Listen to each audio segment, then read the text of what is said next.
So we have already finished defining and creating our model, and there's now one final step that we have to do before it can be used from the toolbox or from any other point in SEXTANTE, from any other one of the SEXTANTE components. What we have to do is first to name it.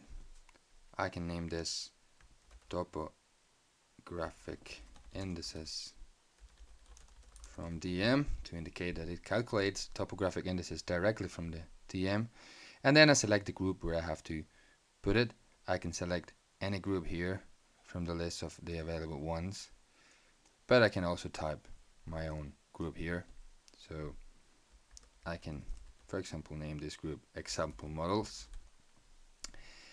And once we have done this, we have to save our model. If you click on the save button, you will see the save file dialog, and the folder that you see here is the current models folder.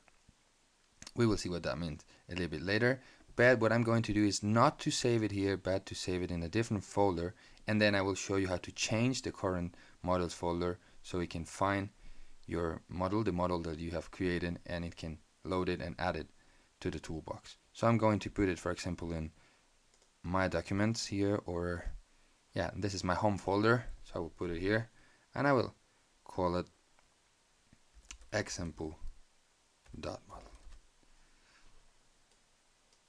Now it is saved. I can close the model, and now I go to the toolbox, and I'm not going to see that model because it's not there.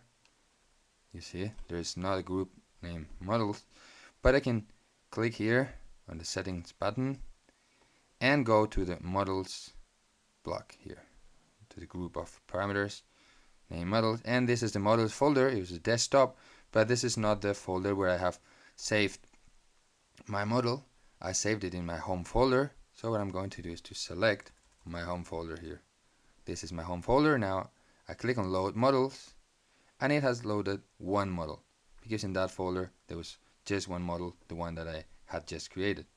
Now I click on OK.